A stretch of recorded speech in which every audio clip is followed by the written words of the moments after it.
C1G020075. Kali ini saya akan mempresentasikan sebuah business plan. Namun sebelum itu mari kita saksikan bersama video perkenalan dari logo perusahaan ini.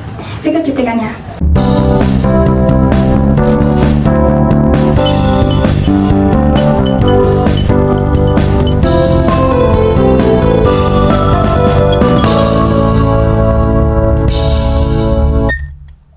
Ya, sesuai dengan video yang kita saksikan tadi, usaha ini diberi nama Larissa Brand dan merupakan milik dari Ibu Risa Hamdika Norin, dan alamat perusahaan berada di Jalan Transmigrasi Maju, Mataram.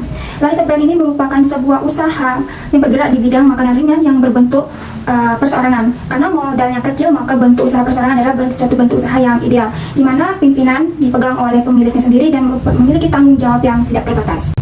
Selanjutnya, kita beralih ke latar belakang dari pendirian usaha ini.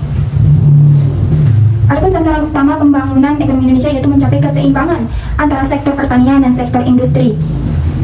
Usaha dalam pengembangan pertanian yang mengarah pada kegiatan agroindustri, yaitu pengolahan hasil pertanian menjadi bahan makanan. Salah satu produk pertanian yang dapat dijadikan sebagai usaha yaitu dan dapat diolah yaitu kacang tanah.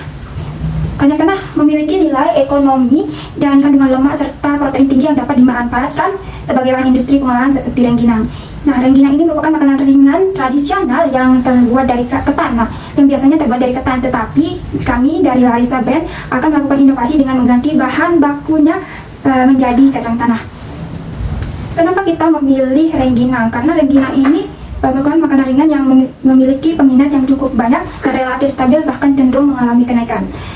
Adapun visi misi dari usaha ini adalah yang pertama, visinya menciptakan rasa baru pada makanan tradisional yaitu rengginang dan meningkatkan pendapatan tentunya.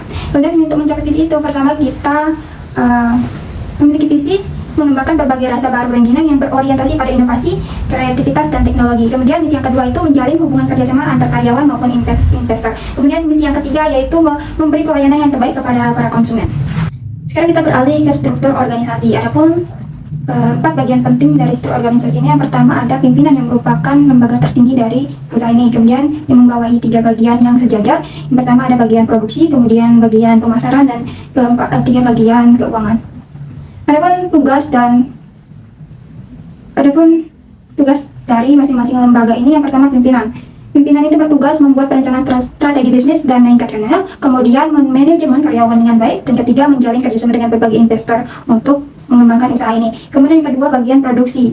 Bagian produksi ini memiliki tugas pokok memastikan jumlah permintaan produk yang dibutuhkan disesuaikan dengan permintaan. Kemudian yang ketiga bagian pemasaran ini, tugas pokoknya adalah melakukan pemasaran produk melalui sosial media maupun media lainnya dan meningkatkan jumlah penawaran dan permintaan melalui inovasi pemasaran. Kemudian yang lembaga keempat yaitu keuangan. Bagian keuangan ini bertugas mengontrol uang masuk dan uang keluar, kemudian membuka laporan keuangan, kemudian membuat laporan keuangan harian dan bulanan, dan untuk mengetahui kondisi keuangan perusahaan. Sekarang kita beralih ke bagian rencana produksi. Yang pertama, proses produksi kami lakukan setiap hari tanpa menunggu adanya pesanan, karena kami mempertimbangkan modal yang tersedia dan waktu yang tepat. Kemudian yang kedua, sumber bahan baku diambil dari supplier yang sudah terjamin dan terbukti kualitasnya, sehingga nanti produk yang dihasilkan itu merupakan produk yang berkualitas. Selanjutnya, rencana pemasaran. Yang pertama, target pasar. Kami menargetkan produk kami untuk semua usia dan kalangan, baik dari usia anak kecil sampai orang dewasa, karena rengginang ini merupakan produk yang bisa dikonsumsi oleh siapa saja. Kemudian untuk penetapan harga yang kami kenakan adalah harga yang diperkirakan dapat menjangkau seluruh lapisan masyarakat, yaitu sekitar 7.000 sampai 10.000 rupiah. Kemudian lokasi usaha ini berada di Mataram dan saluran distribusi produk yaitu langsung ke konsumen, kecuali untuk pengiriman keluar daerah akan menggunakan jasa transportasi.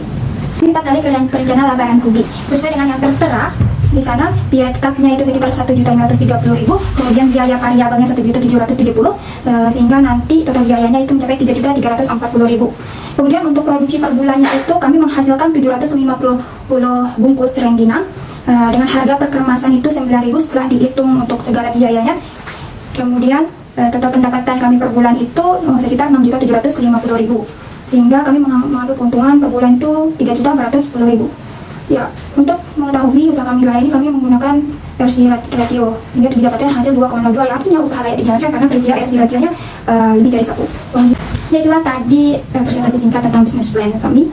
Sekian, terima kasih telah menyaksikan. Wassalamualaikum warahmatullahi wabarakatuh. Sampai jumpa.